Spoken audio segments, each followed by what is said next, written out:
Hi guys, Crafty Crystal here. There's been a lot of questions and confusion about what you do with your foundation chains. And I'm not talking about fancy ones, I'm talking about just plain chaining along and then putting your row of stitches on top. How do you do it? Which loop do you use? Is there a right way? Is there a wrong way? Well, this is 4 different ways to do it. And they all have different looks on the bottoms.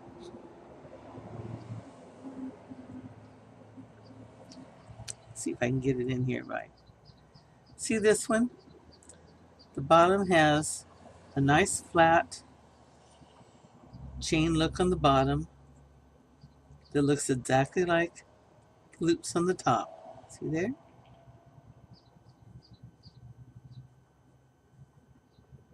This is my favorite way to do it. And the way you do this one,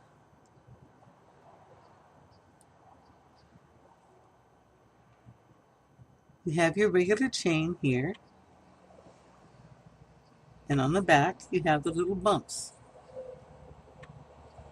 That's where the thread goes through to come up to make the next loop. It's these bumps you go through that leaves the pretty V on the back, because you're actually using everything except that V. Go through the loop, complete your stitch. Go through that back loop,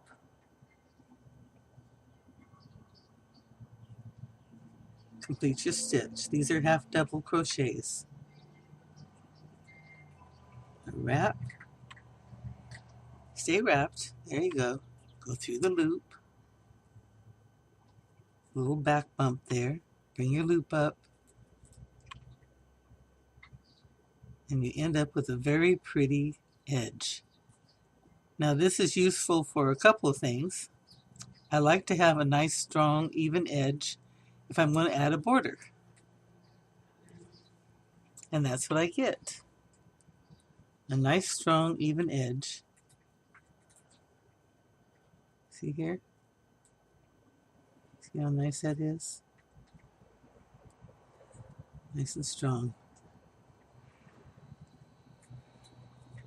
This is also a good one to use if you're going to make a rectangle in the round, where you go up one side of the loop and come up the chain and come back down the other and turn on the corners, because you don't get a big hole in the middle. You don't get any big holes where your two go together. So this is good for that too. It's also good for something simple that you're going to make that you don't want to add an extra edge onto. You want to just join it. You have a very good joining edge there with your double loops.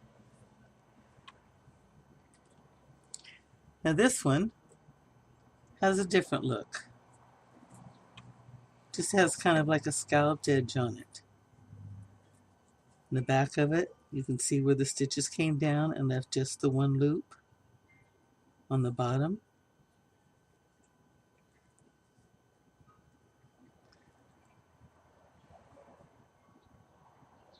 On this one, that is exactly what you're doing. Look at your chain faces you. The loops, the V's face you. And you want to go down. See how this stitch is in this loop? You want to find the next loop next to it and just sneak down in there like that. And finish your hook. Now see, you want to make sure that you skip this little up dash here. So you want to look for the next bottom loop, the one that looks the same as this one. And you sneak right into that bottom loop like that.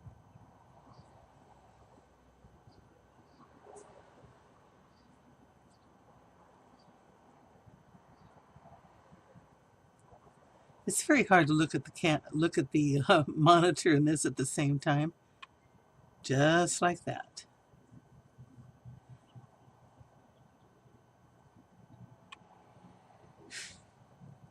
As you go down, you can see if your stitches are matching or not.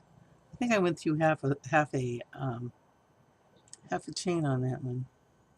I think I split my yarn.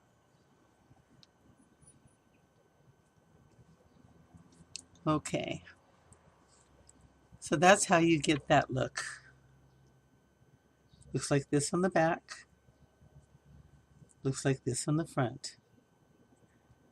That wouldn't be a bad one to do if you were doing a pocket. That would look nice on the top of a pocket, wouldn't it? Looks like you finished it. Okay. Now this little fella here, remember how we used the top loops, the humps for the first one? This is what happens if you leave the hump. This is what it looks like from the back. This is what it looks like from the front. A loop-de-loop. Depends on what kind of look you want, huh? So I'm going to take this out. Now for this one particular chain, if you want to do it that way, you know how when you're making your chain, you bring up your loop and you have all your flat areas in front, okay? Now you want to go into this flat area. So for this time only, you take your hook out and you put it through the back because you want your hook facing this flat area. You don't want it facing the side or the back, okay? So you want to look on the bottom, stick your hook through that little hump on the bottom, but this time you have both of the V part on top. See there? You pull it through and through. Go back and you can see the very next bump. See that little bump? That's the one you want. Go through your bump.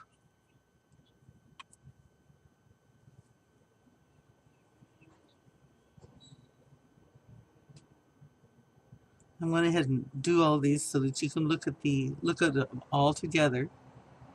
When I'm done, you're going through the little hump on the bottom, and the flat area is against your finger facing away from you, because your flat area is right here on top. See here? See there? Pull your loop through. Go back to your next bump. And you can tell easily if you've goofed. It'll look different on the bottom. If they're all uniform, you're doing it right. You're leaving the same loop on the bottom. A cute little hump.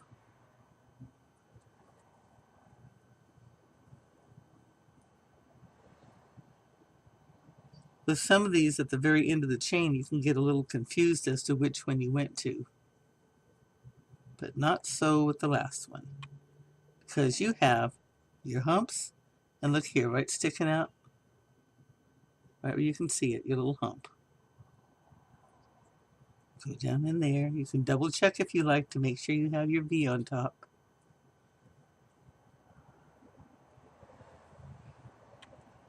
Oh, don't split my thread. That was such a nice little stitch. You don't want us to do that.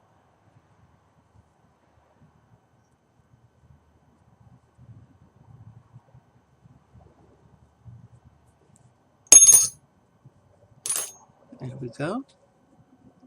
And there you have it. You have your little humps on the bottom. You have an exceptionally extended wrap because it's going through both of the loops on the top. See there?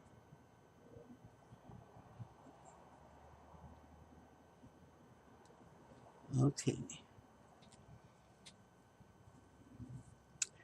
Now here is probably the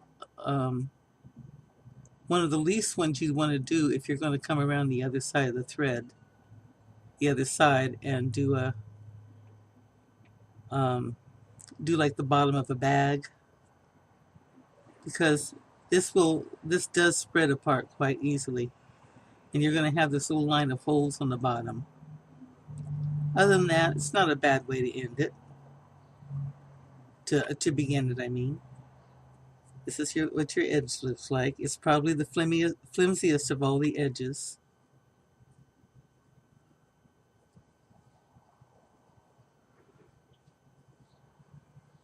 And this is what you get when you go through only the top loop. You're going through one loop, so you have your chain facing you, and you slip right into the next top loop, just like that.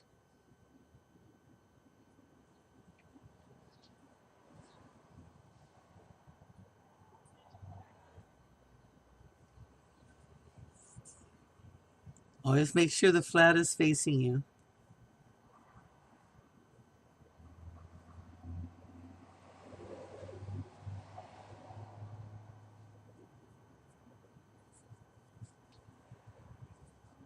Okay, there it is. So all of these, this one, and this one, and this one, and the last one. These are all a matter of preference. Now there's one thing you can notice. I don't know if it shows up that well on canvas. The actual width of the one where you just leave the bumps on the bottom looks a little smaller. Looks a little shorter than the others. The others give you a taller stitch. That's the main difference. That and the fact that if you use this one where you take a single thread on top, it's going to leave larger gaps if you have to come out the other side to do like a round. And the others are pretty strong. Even this one, you would have a bunch of even little holes, and the thread would mostly fill them. So you actually have a pretty solid bottom. This is the one where you just left the little bumps on the bottom and went through both of the V strands. And this one is the one where you go through just the bump and leave both of the V strands. It's a pretty tight stitch. You would have very small holes along the bottom. So either of those, either going through the V stitch and leaving the bump, or going through the bump and leaving the V stitch. Both of those are pretty good.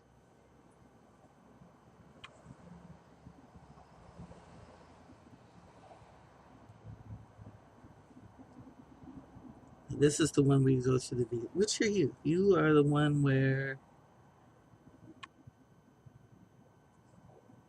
Oh, it's got the wrong side. Okay. This is the one where you go through 2 strands and leave 1.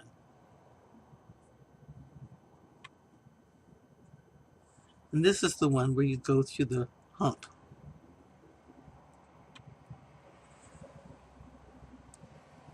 It's a pretty solid little area to work with if you have to work on the other side, either to add a border or to go around to make a basket. There is only one paramount rule, no matter what kind of chain you want, because it's all a matter of looks. What kind of look do you want? What do you want it to look like? Like that? Like that? See?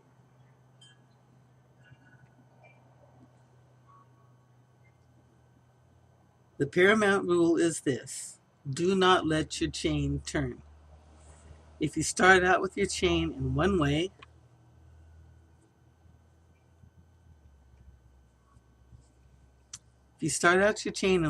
you want to make sure that it stays always the same.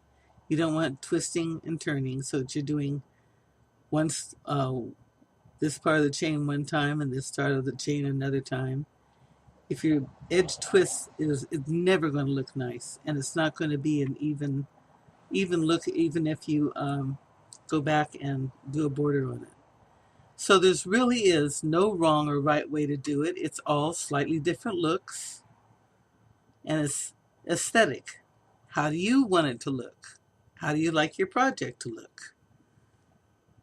If it's two-sided, do you want one that you like both the front and the back of?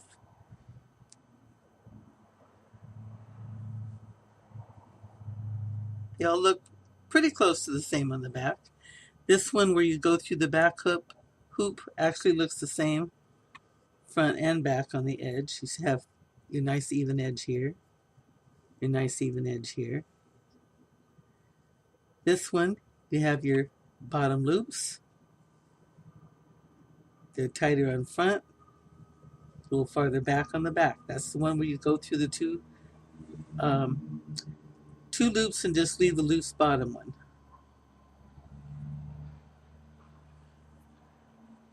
This one you have your little bumps on the bottom, front and back.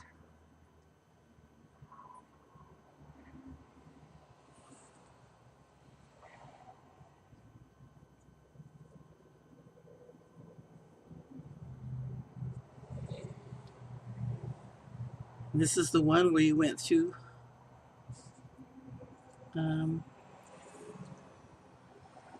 just the top loop. This is the bump, and this is the other part of the loop. So all you did, went to the top loop. If you look at it this way, you can see that here's the top of your chain, and this is the bottom of your chain. So you have the top of your chain and your bump, and you went through the top loop. Okay, I hope that helped to demystify chains a little bit for you. What's good, what's bad, what's right, what's wrong, and now you know. What do you want? That's the right one. Happy crocheting, everybody. I hope this helped.